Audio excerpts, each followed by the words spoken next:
इससे पूर्व हम हिंदी साहित्य के इतिहास के अंतर्गत रचना एवं रचनाकारों के 375 प्रश्न कर चुके हैं। आज देखिए प्रश्न संख्या 376। लोकनायक वही हो सकता है जो समन्वय कर सके। यह कथन किसका है? किसका है?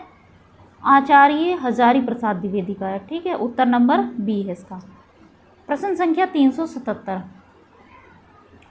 तुलसी के वचनों के समान रहीम के वचन भी हिंदी भाषा भूभाग में सर्वसाधारण के मुंह पर रहते हैं। यह कथन किसका है? किसका है ये कथन? रामचंद्र शुक्ल का है। ठीक है, आचार्य रामचंद्र शुक्ल ने हिंदी साहित्य का इतिहास में लिखा है, तुलसी के वचनों के समान रहीम के वचन भी हिंदी भाषी भूभाग में सर्वसाधारण के मुंह पर रहते हैं। भाषा पर तुलसी का शाही अधिकार हम रहीम का भी पाते हैं। ये किसने लिखा है? आचार्य रामचंद्र शुक्ल ने। ठीक है, उत्तर नंबर सी है इसका। प्रश्न संख्या 378। केदार छायावादोत्तर कविता के सुमित्रा नंदन पंत हैं। यह कथन किस आलोचक का है? किसका है? बच्चन सिंह का है। प्रगतिवाद के सशक्त कवि, मार्क्सियन विचारधारा के पक्षधर, मजदूर और कृषक के चतेरे केदारनाथ प्रकृति प्रेमी कवि हैं। बाकी इनके बारे में आप यहाँ पर महत्वपूर्ण तथ्य देख सकते हैं। ठीक है, तो यहाँ पर हमारा 378 का उत्तर क्या है? डी है। प्रश्न संख्या 379। अधिकार खोकर बैठना यह महादुष्कर्म है। इस पंक्ति के रचयिता हैं कौन है? मैथिली शरण गुप्त हैं। उत्तर नंबर बी। अन्य महत्वपूर्ण तथ्य देखिए, गांधी जी ने राष्ट्र कवि की संज्ञा प्रदान की है। किन्हें? मैथिली शरण गुप्त को। सन 1941 में व्यक्तिगत सत्याग्रह के अंतर्गत जेल गए। सन 1952 में राज्यसभा के सदस्य मनोनीत हुए। तत्कालीन राष्ट्रपति डॉक्टर राजेंद्र प्रसाद ने सन 1962 में अभिनंदन ग्रंथ भेंट किया।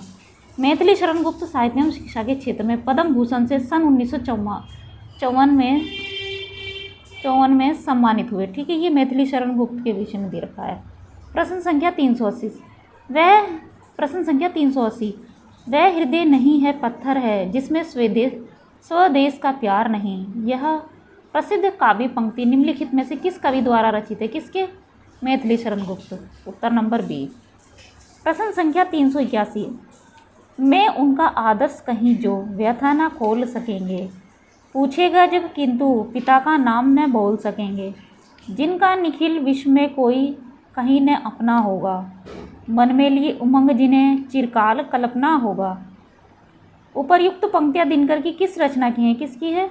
रश्मिरथी की हैं। महत्वपूर्ण तथ्य आप यहाँ पर देख सकते हैं इस प्रश्न से संबंधित। प्रश्न संख्या 382।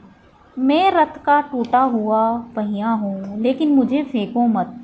ये किस कवि की पंक्तियाँ हैं? किसकी है? धर्मवीर भारती की हैं। उत्तर नंबर ए। प्रश्न संख्या 383। मिलन का मत नाम लो मैं विरह में चिर हूँ। यह पंक्ति किस रचनाकार की है? महादेवी वर्मा की। उत्तर नंबर ए है हमारा।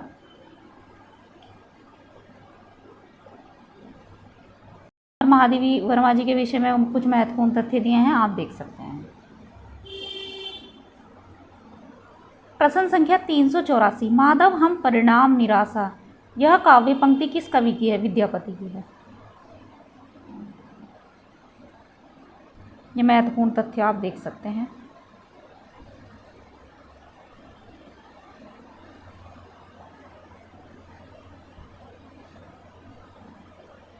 प्रश्न संख्या 385। माधव हम परिणाम निराशा पंक्ति है किसकी है? विद्यापति की। उत्तर नंबर सी। प्रश्न संख्या 386।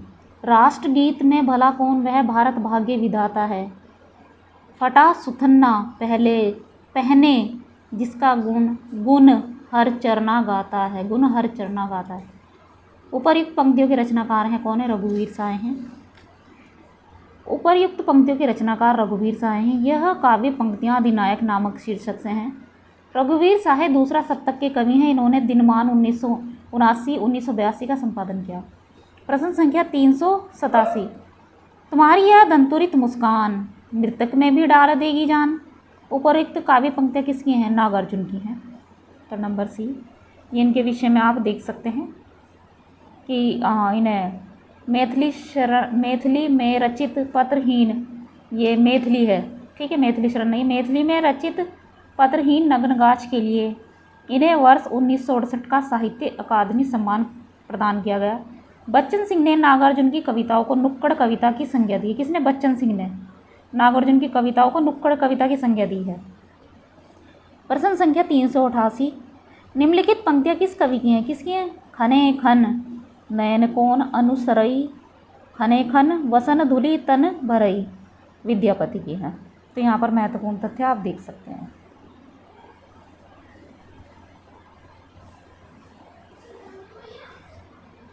प्रश्न संख्या 389, कीर्ति पताका के रचनाकार नाम है?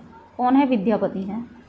390 देखिए प्रश्न संख्या, देसिल बना सब जन मिठा, ते पेशन जपों अवहट्टा, यह पंक्ति किस कवि की है? विद्यापति की। उत्तर नंबर बी।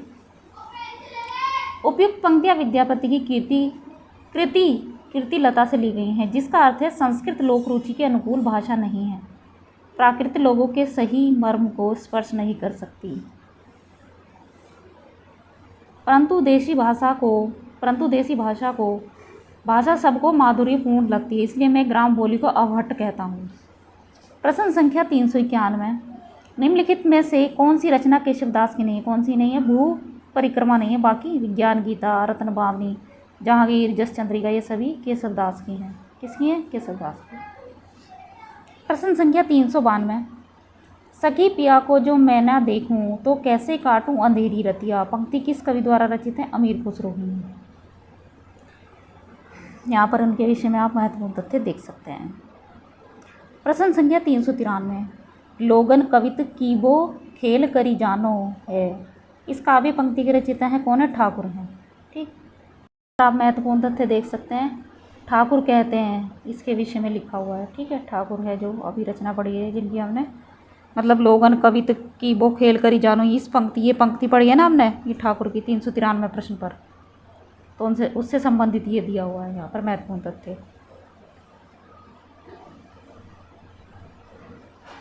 प्रश्न संख्या 394, सूर कवित सुनी कौन कवि जो नहीं सिर चालन करे, सूरदास के संबंध में यह प्रशस्ति कथन किसका है? किसका है? नाभादास का है।